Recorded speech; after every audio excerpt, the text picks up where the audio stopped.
How are you feeling now? Great. I hope कि आप great feel कर रहे होंगे, बहुत अच्छा फील कर रहे होंगे और डेफिनेटली कर रहे होंगे अगर आपने पिछले वाला प्रोग्राम प्रैक्टिकली चला करके देखा है। यस और नो? बिल्कुल ऐसा ही है। अगर आपने प्रैक्टिकल करके देख लिया है तो मुझे यकीन है आप एक्साइटेड होंगे आगे लर्न करने के लिए। राइट? अगर राइट है, अगर मैं करेक्ट हूं तो चलिए आगे बढ़ते हैं। और अगर आपने वो प्रैक्टिकल करके नहीं देखा तो मैं सजेस्ट करूंगा आप उसे चला करके देखिए, प्रैक्टिकल करके देखिए, क्योंकि एक्चुअल नॉलेज प्रैक्टिकल करने से आपको मिलेगी। अगर इसे प्रैक्टिकल करते वक्त किसी भी तरह की आप प्रॉब्लम फेस करते हैं, आप metazonetrainings.com पर कांटेक्ट कर सकते हैं। वहां पे जो ईमेल आईडी दिया गया है वहां पर आप पिंग कर सकते हैं। राइट? चलिए, ये मानते हुए कि आप प्रैक्टिकल कर चुके हैं, आगे बढ़ते हैं, शुरुआत करते हैं। हमने देखा था कि रिक्वेस्ट यहां से गई, क्लाइंट से रिक्वेस्ट गई सर्वर के पास। सर्वर ने देखा कि डायनेमिक रिस्पॉन्स सेंड करना था, क्योंकि स्टैटिक जैसा कुछ मिला नहीं, क्योंकि रिक्वेस्ट जो हमारी थी इस बार वो क्या थी? वो थी HTTP लोकल होस्ट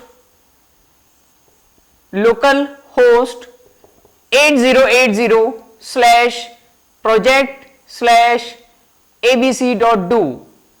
क्योंकि प्रोजेक्ट के अंदर जो हमारा प्रोजेक्ट था इसमें abc.do नाम से कुछ भी नहीं था, तो टॉमकैट ने समझ लिया, वेब सर्वर ने समझ लिया कि हो सकता है रिस्पॉन्स डायनेमिक भेजना हो, और डायनेमिक रिस्पॉन्स ही तभी भेजता है अगर आपने इस डायरेक्टरी स्ट्रक्चर को फॉलो कर रखा है। यहां पे क्या है? यहां पे है webinf, फिर वो webinf के अंदर गया और सबसे पहले उसने रीड की web.xml file. Correct? web.xml file read करने के बाद उसने देखा कोरेस्पॉन्डिंग कौन सा सर्वलेट एग्जीक्यूट करना है, कौन सी क्लास एग्जीक्यूट करनी है, और क्लासेस फोल्डर के अंदर से उसने वो डॉट क्लास फाइल एग्जीक्यूट कर दी और रिस्पॉन्स भेज दिया किसे? क्लाइंट को। यस और नो? ये अभी तक हमने देखा, ये अभी तक हमने सीखा। अब बात करेंगे कि आखिर इस डॉट क्लास के अंदर होता क्या है, किस तरीके से इसे टॉमकैट एग्जीक्यूट करता है। राइट? हमने देखा था कि जो टॉमकैट है, जो वेब सर्वर है, वो सिर्फ स्टैटिक पेजेस को सेंड कर सकता है। राइट? यानी अगर इसके पास स्टैटिक नहीं है तो ये किसी और की हेल्प लेगा, और किसकी हेल्प लेगा? वो इस जावा प्रोग्राम की हेल्प लेगा। इस जावा प्रोग्राम की हेल्प किसने लेगा? ताकि ये इसे HTML पेज बना करके दे दे, क्योंकि एक बार इसके पास HTML पेज आ गया, ये इसे रिस्पॉन्स में भेज देगा, चाहे इसे यहां पर मिल जाए, चाहे ये प्रोग्राम बना करके दे दे। पर्पस है टॉमकैट को HTML पेज मिलना चाहिए, वेब सर्वर को HTML पेज मिलना चाहिए, वो HTML पेज ये यहां पर सेंड कर सकता है और वो फिर यूजर को दिखाई देगा। करेक्ट? बात करते हैं किस तरीके से रिक्वेस्ट आती है। जैसे आपकी रिक्वेस्ट आई, क्लास एग्जीक्यूट करेगा, और अगर आपने ये क्लास ध्यान से देखी हो तो मैं आपको बता दूं, एक बार फिर से रिमाइंड करा देता हूं। सबसे पहले लिखा होता है इंपोर्ट स्टेटमेंट ऊपर। यस और नो? बिल्कुल, ऊपर इंपोर्ट स्टेटमेंट, नीचे आपने देखा होगा लिखा था पब्लिक क्लास। हमारे केस में क्लास टेस्ट है, class test extends HTTP servlet. Right? HTTP servlet, और इसके अंदर डूगेट पब्लिक वॉइड, शॉर्ट में लिख रहा हूं मैं, पब्लिक वॉइड डूगेट, और यहां पर लिखा हुआ था क्या?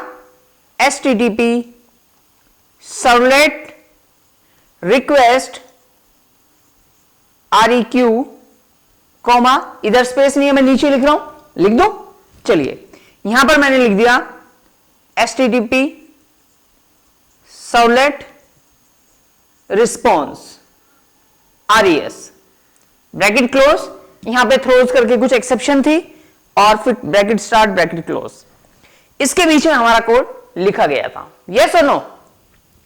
चलिए अब बात करते हैं कि जैसे ही रिक्वेस्ट आई, जैसे ही सर्वर पर रिक्वेस्ट आई, उसने देखा रिस्पॉन्स मुझे डायनेमिकली भेजना है, तो web.xml से उसने रीड किया कि कौन सी कॉरस्पॉन्डिंग क्लास एग्जीक्यूट करनी है। किसने रीड किया? कंटेनर ने। Container means Tomcat, means web server. ये क्या करेगा? वेब कंटेनर टॉमकैट ये इसे रीड करेगा web.xml को, और यही क्लास एग्जीक्यूट करेगा। अब हमें पता है कि किसी भी क्लास का कोई मेथड कॉल करने से पहले हमें क्या करना पड़ता है, उसका ऑब्जेक्ट बनाना पड़ता है। यस और नो? यस। तो यहां पर वो ऑब्जेक्ट किसने बनाया होगा? वो ऑब्जेक्ट बनाया होगा टॉमकैट ने। जब मैं कहता हूं टॉमकैट ने बनाया होगा, इसका मतलब टॉमकैट के पास खुद की कुछ क्लासेस होंगी, कुछ एपीआई होंगी, जिनकी हेल्प से वो इसका ऑब्जेक्ट बनाता होगा। बट हमें पता नहीं है कि वो किस तरीके से बनाता है, बट हमें ये पता है कि ऑब्जेक्ट जरूर बनता होगा इसका, तभी तो ये मेथड कॉल होगा। यस और नो? क्योंकि हमें पता है कि ये नॉन स्टैटिक मेथड है, और नॉन स्टैटिक मेथड होने का मतलब है कि इसका ऑब्जेक्ट बना होगा तभी ये मेथड कॉल हुआ होगा। ये आप ऑलरेडी बेसिक जावा ट्रेनिंग के अंदर देख चुके हैं। तो इसका मतलब जेवीएम ने कहीं ना कहीं, मतलब कौन से जेवीएम ने? टॉमकैट के जेवीएम ने, टॉमकैट ने सबसे पहले क्या किया होगा, इस टेस्ट का ऑब्जेक्ट बनाया होगा। क्या किया होगा? इस टेस्ट का ऑब्जेक्ट बनाया होगा, test t equal to new test.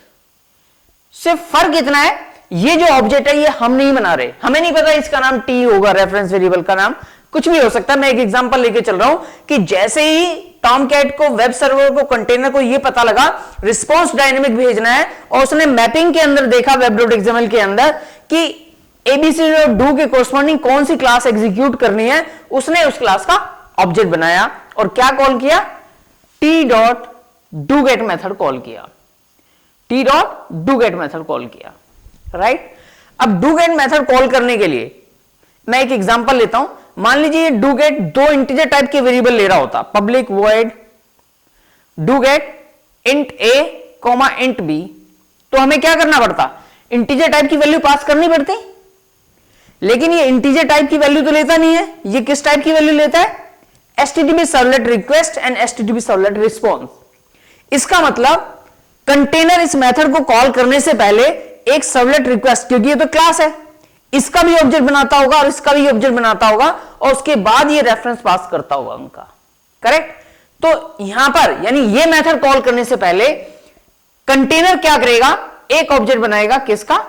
HTTP servlet request REQ, और ऑब्जेक्ट बनाता होगा, हमें नहीं पता किस तरीके से बनाता है। उसके बाद हमने एक दूसरा ऑब्जेक्ट बनाया, हमने मतलब कंटेनर ने बनाया होगा, HTTP सर्वलेट रिस्पॉन्स RES, और यहां पर उसने ऑब्जेक्ट बनाया होगा। ऑब्जेक्ट बनाने के बाद उनका रेफरेंस रिक्वेस्ट एंड रिस्पॉन्स उसने यहां पर पास किया होगा, तब जाकर के मेथड कॉल हुआ होगा, राइट? तो होता क्या है, जैसे ही रिक्वेस्ट आई, यहां पर जैसे ही रिक्वेस्ट आई, टॉमकैट ने देखा कि अगर स्टैटिक होता तो यहीं से भेज देता, लेकिन जब उसने देखा कि रिस्पॉन्स डायनेमिक भेजना है, तो उसने क्या किया? web-inf के अंदर जाकर के web.xml फाइल रीड की। अब web.xml रीड करने के बाद में उसने क्या किया? उसे पता लग गया इस क्लास का ऑब्जेक्ट बनेगा और doGet मेथड कॉल करना है, यानी रिस्पॉन्स जो है डायनेमिक जाएगा और रिक्वेस्ट जो आई हुई है उसके कॉरस्पॉन्डिंग ये जाना है। तो वो क्या करेगा? ऑब्जेक्ट बनाने के बाद एक रिक्वेस्ट का ऑब्जेक्ट बनाएगा और एक रिस्पॉन्स का ऑब्जेक्ट बनाएगा। अगर मैं मेमोरी डायग्राम की बात करूं तो वो अपनी हीप मेमोरी के अंदर दो ऑब्जेक्ट बना देगा। कौन कौन से? एक का रेफरेंस वेरिएबल है रिक्वेस्ट REQ, और एक का है RES रिस्पॉन्स, राइट? इनका बिट पैटर्न मान लेते हैं 1001, इसके पास आ गया 1001, और इसके पास रिस्पॉन्स का बिट पैटर्न, इस ऑब्जेक्ट का बिट पैटर्न मान लेते हैं 1002, राइट? बिट पैटर्न कुछ और भी हो सकता है। मैंने एक एग्जांपल ले लिया कि उसने ये ऑब्जेक्ट बनाया और इसका रेफरेंस वेरिएबल किसे असाइन कर दिया? ये REQ इसका रेफरेंस वेरिएबल है, यानी REQ के पास इस ऑब्जेक्ट का बिट पैटर्न होगा, ऐसे रिस्पॉन्स के पास होगा। अब इस ऑब्जेक्ट के अंदर वो सारी चीजें होंगी जो क्लास में डिफाइन की गई होंगी, और टॉमकैट क्या करेगा? रिक्वेस्ट के साथ अगर कोई भी इंफॉर्मेशन आई है, अभी तो कुछ भी नहीं आ रही, ऐसा हो सकता है आए, जैसे यूजर नेम, उसकी एड्रेस, उसका कॉन्टैक्ट नंबर, तो कंटेनर क्या करता है? जैसे रिक्वेस्ट आती है, इस रिक्वेस्ट के अंदर, इस ऑब्जेक्ट के अंदर वो सारी इंफॉर्मेशन डाल देता है। किसके अंदर डाल देता है? इस रिक्वेस्ट ऑब्जेक्ट के अंदर डाल देता है, और रिस्पॉन्स में हम प्रोग्राम के थ्रू राइट कराएंगे, राइट? जब इस रिस्पॉन्स में राइट हो जाएगा तो क्या करेगा? कंटेनर जो है इस रिस्पॉन्स से रीड करेगा ये HTML पेज, और HTML पेज फिर ये बाद में सेंड कर देगा। Getting the point? तो रिक्वेस्ट आई, जैसे रिक्वेस्ट आई उसने देखा रिस्पॉन्स डायनेमिक भेजना था, डायनेमिक भेजने के लिए उसने web.xml रीड की, web.xml के अंदर उसने मैपिंग देखी कि एबीसीडी डू के कोरस्पॉन्डिंग मुझे कौन सी क्लास एग्जीक्यूट करनी है, उस क्लास का ऑब्जेक्ट बनाया, क्लास का ऑब्जेक्ट बनाने के बाद उसे डू गेट मेथड कॉल करना था, तो डू गेट मेथड कॉल करने के लिए उसे रिक्वेस्ट एंड रिस्पॉन्स का ऑब्जेक्ट चाहिए, क्योंकि ये मेथड तभी कॉल हो सकता है जब रिक्वेस्ट का और रिस्पॉन्स का ऑब्जेक्ट असाइन हो। तो उसने एक रिक्वेस्ट का ऑब्जेक्ट बनाया HTTP सर्वलेट रिक्वेस्ट का और एक HTTP सर्वलेट रिस्पॉन्स का ऑब्जेक्ट बनाया। इस तरीके से उसने ऑब्जेक्ट बना करके अगर रिक्वेस्ट के साथ कुछ पैरामीटर आए हुए हैं, कॉन्टैक्ट नंबर, एड्रेस वगैरह, तो वो इस ऑब्जेक्ट में स्टफ कर देगा और इन दोनों का रेफरेंस, इन दोनों, जब मैं कहता हूं रिक्वेस्ट एंड रिस्पॉन्स पास हुए तो एक्चुअल में क्या हुआ, इनका बिट पैटर्न पास हो गया 1001 एंड 1002। यानी जब ये मेथड कॉल हुआ तो रिक्वेस्ट जाकर के इस वाले आरईक्यू में स्टोर हो गई 1001 और रिस्पॉन्स का बिट पैटर्न आकर के इसके पास स्टोर हो गया 1002। इट मींस कि ये जो आरईक्यू है इसके पास भी 1001 है, यानी ये भी इस ऑब्जेक्ट को पॉइंट कर रहा है और आरईएस भी इस ऑब्जेक्ट को रेफर कर रहा है, राइट।